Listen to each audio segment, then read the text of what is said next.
Disney, a pesar de haber incrementado su fama y poder financiero, no olvidó jamás la tierra que lo inspiró y que en cierta forma le salvó, no solo en los negocios, sino en el corazón. En este canal nos encantan las historias y si tiene una intriga detrás que nos tenga mirando a la pantalla todo el rato, mejor. ¿A que sí? Verdaderamente. La historia de hoy se llama La invasión del ratón. Qué bonito título. ¿Qué te sugiere? Pues nada, nos tiene que interesar a nosotros primero para que luego transmitamos Eso algo es. interesante. El mismo entusiasmo a Sí. vosotros, que seguro que No sí. sé qué me sugiere, no tengo ni idea. Pues mira, te voy a leer la segunda parte. A Cuando ver. México salvó a Walt Disney. Ándale.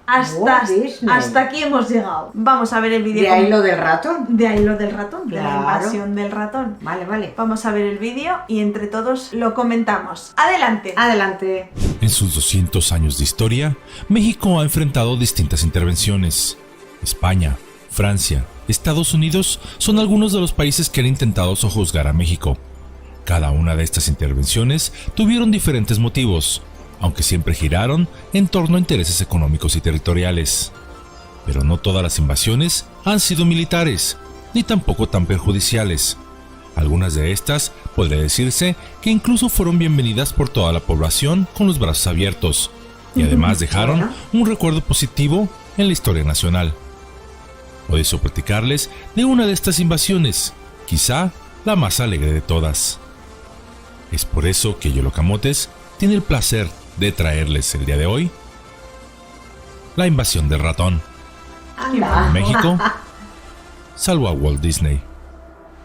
Walt Disney Company es la empresa de medios de comunicación y entretenimiento más grande del planeta, con ingresos globales de casi $60,000 millones anuales, más de 200,000 empleados y con un valor neto global de más de $500,000 millones. Su liderazgo en la industria es simplemente indiscutible. El enumerar todas sus empresas y éxitos sería simplemente imposible en una pequeña cápsula como esta, pero es casi seguro que todos conocemos a sus personajes y a sus películas, desde el icónico Mickey Mouse, el Pato Donald, Goofy, hasta películas como La Cenicienta, Blancanieves o Peter Pan.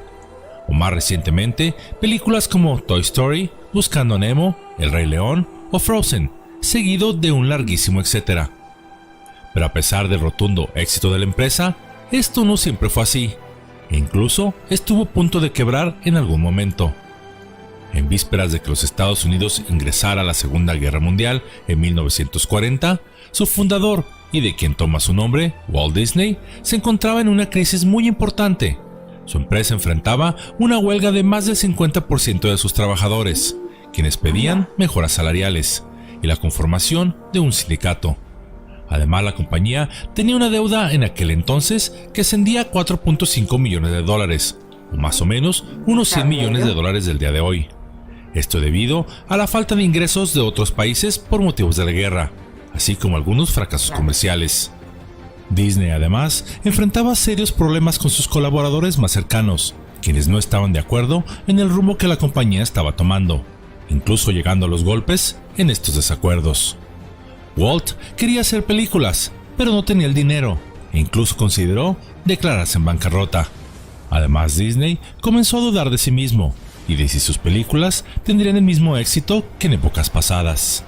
Fue en medio de estos problemas cuando el presidente de los Estados Unidos, Franklin D. Roosevelt, lo nombró embajador de la buena voluntad para América Latina, con una misión en específico: combatir a los países del eje, es decir, Alemania, Japón e Italia, durante la Segunda Guerra Mundial. Pero este combate no sería con las armas, sino a través de Mickey Mouse. Después de todo, era el embajador más popular con el que contaban los Estados Unidos. Las instrucciones para Disney eran precisas: convertir a México en un aliado para la Segunda Guerra Mundial. Y así Walt Disney llegaría a la Ciudad de México la tarde del 9 de diciembre de 1942. La Casa Blanca temía que México y el resto de los países de América Latina comenzaran a venderle petróleo a las potencias del eje, o aún peor, que se aliaran con esta. Y eso era algo natural, pues México había tenido siempre mejores relaciones diplomáticas con Alemania que con los Estados Unidos. Además, Alemania había dejado entrever la posibilidad de ayudar a México a recuperar los territorios arrebatados por los Estados Unidos si éste se aliaba con los países del eje, o si no deseaba ingresar a la guerra, Con que no le vendiera petróleo a los Estados Unidos sería suficiente. Hitler ya había conquistado prácticamente toda Europa y casi sin disparar una sola bala, teniendo en la mira a su siguiente objetivo, la Unión Soviética. Roosevelt, nervioso de que esto sucediera, se dio cuenta de que tenía que actuar de inmediato. Fue entonces cuando, a través de la Oficina de Coordinación de Asuntos Interamericanos, envió a Walt Disney como embajador de buena voluntad a realizar un recorrido por el continente. Un viaje para limpiar la mala imagen de los Estados Unidos con los países latinoamericanos. Durante este viaje, Disney estuvo acompañado por un equipo de 18 músicos, dibujantes y animadores, con quienes visitó, entre otros países, México, Argentina, Brasil, Uruguay, Perú, Bolivia, Ecuador, Chile y Guatemala. Disney, aunque en un principio no deseaba realizar este viaje, debido a que prefería quedarse en casa a resolver los problemas de su compañía, lo hizo por varias razones. La primera fue que se sentía obligado por un sentimiento de patriotismo, al ser el propio presidente el que le hiciera la petición. La segunda fue que el gobierno de los Estados Unidos le prometió financiar algunas de sus películas a cambio de este viaje, y Disney estaba necesitado de fondos financieros. La visita de Walt Disney a México fue un gran evento para la prensa. El dibujante se hospedó en el Hotel Reforma, donde recibió a personalidades como el pintor Diego Rivera, la actriz Dolores del Río, el expresidente Emilio Portes Gil y el músico Carlos Chávez. También fue recibido en Palacio Nacional por el presidente Manuel Ávila Camacho. Visitó Xochimilco y después asistió a la premiere de la gala de Los Tres Caballeros, esto en el Teatro Alameda, donde estuvieron Tintán, Agustín Lara y el poeta Salvador Novo. Aunque no todos estaban contentos, por supuesto. El poeta Salvador Novo, celoso de Disney por tener la atención de los hombres más importantes de México, criticó la visión de Disney, arguyendo que sus películas sobre el país le parecían un cliché turístico similar al que disfrutaría cualquier estadounidense borracho cuando le presentan cualquier cosa que se diga que es mexicana. Este viaje, esta invasión, probó ser muy redituable y productivo para Disney, su mayor aventura artística que lo consolidaría definitivamente en la industria del entretenimiento mundial. Walt Disney quedó completamente fascinado y maravillado con lo que vio y exploró. Los países latinoamericanos fueron la inspiración para que de nuevo floreciera aún más brillante su mundo maravilloso. A su regreso a los Estados Unidos, el productor diría a la prensa estadounidense: mientras que la mitad del mundo grita "Heil Hitler", nosotros decimos "Saludos, amigos". Disney encontró en México una paz que le permitió reencontrarse con su creatividad. Este viaje lo salvaría, de algún modo, a él, a su compañía y a su sanidad. Estas travesías se cristalizarían de inmediato en dos películas, Saludos, amigos y Los Tres Caballeros, en las que aparecieron nuevos personajes como el papagayo, Pepe Carioca, el gallo, Panchito Pistolas, Pedro el Avioncito y el gaucho Goofy.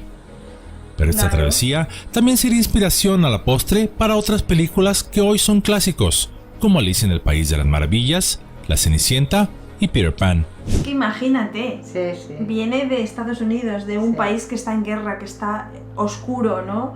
Sí. Que no cuenta para él con su, ¿no? Con esa creatividad, y conocer México e ir a Latinoamérica, ¿no? Que están, sí, vale, apoyan, pero no están en la guerra como tal. La vida sigue, el color, la fiesta. Claro, eso no existe en otra parte. Claro, así que ahora si te pones a pensar en ciertos personajes, ves la inspiración totalmente. Totalmente, es verdad. Qué bonito, ¿no? Que olvidarte de la guerra y ser capaz de Y discernir. sorpresa como la dejó. De mal. Eso es, totalmente. Qué bueno. Artística, María Blair admitió que se vio influenciada por la cultura latina y su historia, en especial la de México durante el Porfiriato y la época imperial de Maximiliano, entre otras. Disney, a pesar de haber incrementado su fama y poder financiero, no olvidó jamás la tierra que lo inspiró y que en cierta forma le salvó, no solo en los negocios, sino en el corazón. Como anécdota de ese amor que tuvo por México, en 1964, Disney y su esposa Lillian visitaron la ciudad de Guadalajara el 29 y 30 de octubre de ese mismo año. En aquella ocasión, fueron recibidos por un comité de recepción encabezado por el expresidente de México, Miguel Alemán, entonces presidente del Consejo Nacional de Turismo, el gobernador del estado de Jalisco, Juan Gil Preciado, y el presidente municipal de Guadalajara, Dionisio Montelongo. Apenas había bajado de su avión cuando se puso un sombrero de charro y se puso a bailar de la mano de varios niños la tradicional canción Jalisco, afirmando que Jalisco era su canción favorita. Degustó comida mexicana, incluso cuando le habían aconsejado que no lo hiciera. Sin embargo, hasta repitió plato. No sabía lo que era, pero dijo que estaba muy sabroso. Buscó personalmente a la cocinera para felicitarla y bailó con ella un jarabe tapatío. Entre sus múltiples actividades que realizó, una de las más emotivas fue la visita al Hospicio Cabañas, donde más de 300 niños huérfanos le dieron la bienvenida, aclamándole por su nombre. Disney llevó regalos a todos y cada uno de los niños, además de dar una generosa donación al orfanato, cuya cantidad prefirió que no fuera revelada, pues no quería hacerse publicidad a costa de los niños más necesitados. Claro. El momento fue tan emotivo que movió al dibujante hasta las lágrimas, mientras todos los niños la abrazaban y lloraban de alegría. En aquella ocasión, Disney, visiblemente emocionado, se comprometió a rodar una película en aquel lugar, donde se relataría la historia de un niño huérfano que llega a la ciudad de Guadalajara, perdido y sin encontrar a sus padres, sentándose en una fuente que existía afuera del hospicio, sin nada que comer, y entonces es recibido por aquel sitio. Habría más personajes, un pequeño perro que acompañaría al niño y otras cosas más. Incluso Disney prometió que donaría todas las utilidades de aquella película al Hospicio Cabañas. Por cierto, existe una canción titulada It's a Small World, es un pequeño mundo, y es el tema principal de una de las atracciones más populares de Disney alrededor del mundo, donde a través de imágenes, robots, maquetas, luces y colores se promueve la paz mundial entre las diferentes culturas del mundo, presentando las distintas ciudades, monumentos y paisajes del mundo. Este tema fue inspirado por aquella visita, cuando el coro de niños mexicanos recibió a Walt Disney en aquel nublado día de otoño en la ciudad de Guadalajara. Qué bueno. Pero por desgracia, Disney no pudo cumplir su promesa, pues unos meses después, cuando un guión apropiado estaba en proceso de redacción, al padre de Mickey Mouse le fue diagnosticado cáncer de pulmón, falleciendo el 15 de diciembre de 1966. Hoy, como testigo de aquel encuentro y en honor a Disney, se levantó unos meses después de su muerte una placa en un pequeño parque que lleva su nombre, el Parque Walt Disney, en un monumento mudo y que pasa casi desapercibido y que reza la siguiente leyenda: a la memoria de Walt Disney, ídolo de la niñez universal, octubre de 1967. Qué bonito. Podríamos afirmar sin exagerar que el águila salvó al ratón. México rescató a Disney, quien en una época donde el racismo hacia los países hispanos era aún más visible y exacerbado que hoy, Disney decidió ver a México no con los ojos racistas de la época, sino con la mirada que solo una persona de mente y corazón abiertos y sencillos pueden tener, de otra manera, claro. descubriendo un lugar mágico, misterioso, milenario, lleno de imaginación. El mundo mágico de Disney pasó a tener alma mexicana. Ojalá alguien rescate esa película, ¿no? Es verdad, sería muy Estaría bonito. muy interesante de ver. Y más igual con el aire de esa época, ¿no? Claro, De esa con el aire época. de esa época y en los lugares que, Eso es. que se forjó Totalmente. con la fuente de fuera del orfanato. A mí me encantaría ver Sí, algo desde así, luego la que verdad. sí. Qué buena la inspiración, ¿no? Las personas con capacidad de mira, sin meter política, sin meter esto, al final son las que triunfan, ¿no? Sí, es totalmente. verdad. Que ir a México y en vez de ir a Palacio Nacional, ir a un orfanato a visitar niños, me parece Es de... que entre los niños era el rey, Totalmente. efectivamente. Totalmente, era su Uno quiere público. a Mickey Mouse Totalmente. en todas las épocas. Su público, literal. Y ahora, viendo ya, claro, ahora ya todos lo sabíamos, claro, pero ahora viendo el documental, claro, ves personajes que dices, claro, es que están inspirados en México y los Totalmente. colores y la vida, claro, es que verdad. cuando te falta inspiración, ya sabes, México, date una vuelta por México que se te enciende la bombilla. Exactamente. Y cómo pensaban, ¿no? Que él con su arte iba a meter a México de aliado en la guerra, que al final sí que fue un aliado, pero quiero decir, era como unir dos campos que no están en la guerra. Ya. Y Walt Disney no creo que estén unidos, la verdad.